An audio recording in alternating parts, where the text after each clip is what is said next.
Sekarang ni kita tengah nak buat satu taman, kita panggil Respect Garden.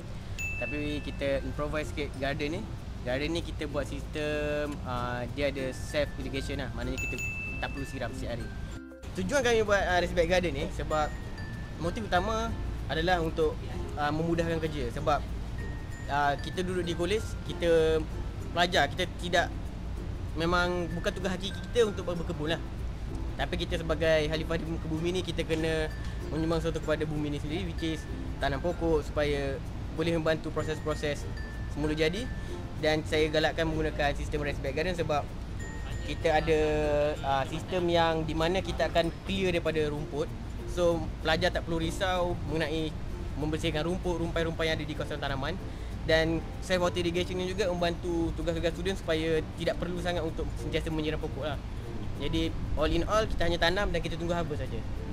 So basically kalau kita tengok dekat main tank ni sendiri, dia connected dengan kita punya water main source. Kalau ikutkan cadangan asal saya nak gunakan water main source tu daripada rain barrel, which is daripada air hujan, akan masuk dalam rain barrel dan akan terus masuk ke our main tank ni lah.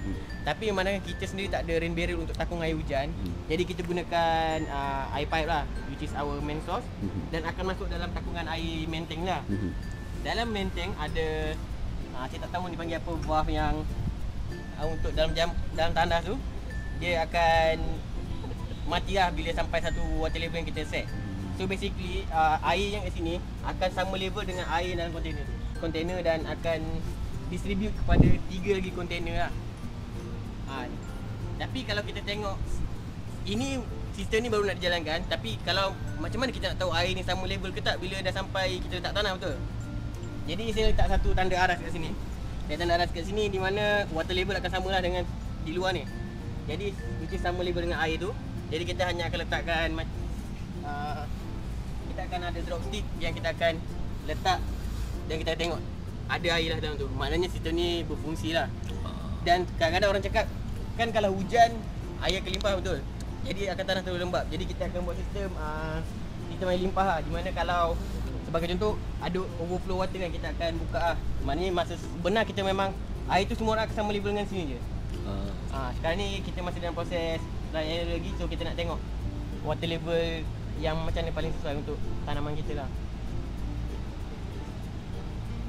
So kelebihan kita guna sistem self irrigation system ni, kita tak perlu bazir air sebab kita tak tahu the exact amount berapa banyak pokok perlukan air.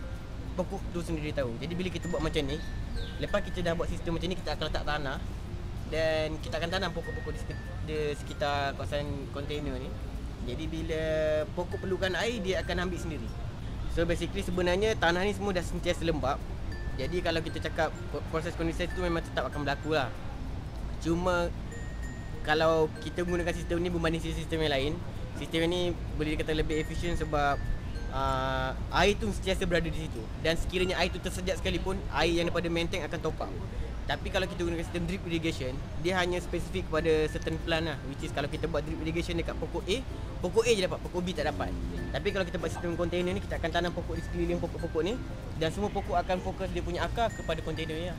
Okay, sistem kedua kita panggil vertical garden. Vertical garden ni application daripada kita menggunakan teknik tanaman sekiranya kita tak ada ruang yang besar.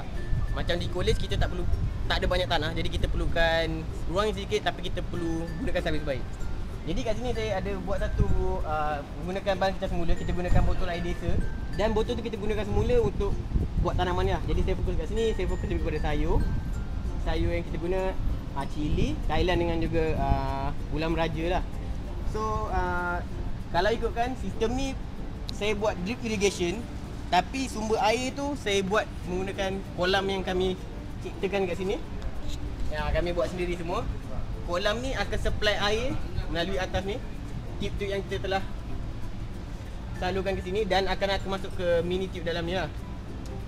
Untuk irrigation, dalam ni ada lubang kecil di mana kalau ada air lalu dia akan drop by drop masuk ke first bottle, and then akan masuk seterusnya ke second bottle menggunakan dropping system juga lah.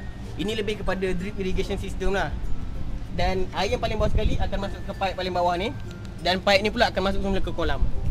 So basically air yang kita ada ni adalah guna semula daripada kolam tersebut. Kolam itu kita akan beli ikan So ikan akan dapat nutrien-nutrien lebihan daripada pokok, dan pokok pula akan menggunakan sisa-sisa tumbuhan sebagai baja dan sumber nutrien kepada pokok-pokok tersebut lah.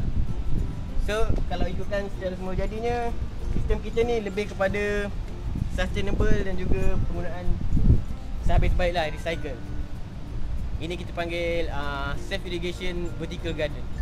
Sekarang ni kita gunakan barang yang paling murah dan juga recycle, tapi kalau secara sebenar kita perlukan lebih kreativiti dan juga memerlukan lebih lagi produk yang lebih tahan lasak lah. Sekarang kita hanya gunakan botol dan juga kita ikat dengan kabel tight lah. So kalau ikutkan, saya rasa kalau kita tanam sayur saja, pokok ni bolehlah tahan dan boleh membesar lagi. Tapi kalau kita tanam pokok mangga, keesokan mungkin dah tanggal lah. Tapi kalau ikutkan, kalau untuk pokok ni boleh tahan lah. Kalau untuk, dan dia boleh membesar lagi. Kalau ikutkan sampai besar mana pun boleh lah, dan dia still boleh tampung untuk kategori sayur lah. Yang ni sistemnya amat sesuai untuk home garden, ataupun kalau kita nak kat rumah, kita nak tanam sayur sendiri, sistem ni paling sesuai lah. Dan paling murah dan cepat. Okay, untuk bajet pula, kita tak perlukan modal yang besar. So basically satu ni mungkin dalam RM16 untuk botol saja. Air ni kita boleh minum. Dan kalau untuk benih pula, saya dapatkan daripada kedai RM2. Kedai RM2 ada jual benih-benih, tapi walaupun tak berkualiti, tapi still masih boleh digunakan. Yang mungkin agak modalkan mahal sikit adalah sistem pump. Sistem pump yang kita gunakan daripada kolam ni, kita beli yang terbaik sebab kita nakkan water pressure yang boleh up to 5 meter. So kita beli pump dalam lebih kurang 50 lebih lah, yang boleh maximum water height tu boleh sampai 3 meter lah.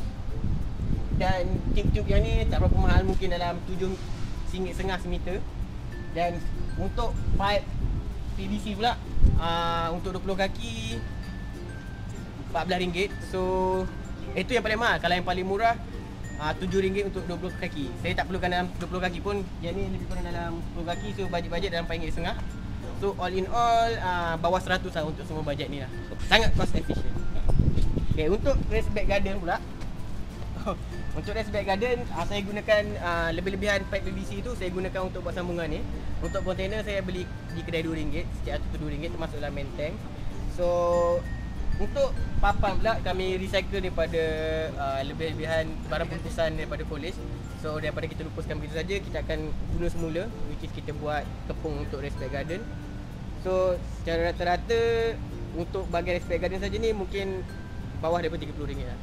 Lepas kita dah masukkan medium tanah yang terdiri daripada tanah elektrik, so tanah longkang, lepas tu kita ada kokopit, dan kita ada tanah bakar, which is kalau untuk tanah-tanah longkang tu untuk semua nutrien orang, untuk tanah elektrik untuk simpan air sikit, dan kokopit juga untuk water retention lah. Jadi kalau air masuk dalam ni, dia akan sentiasa lembap.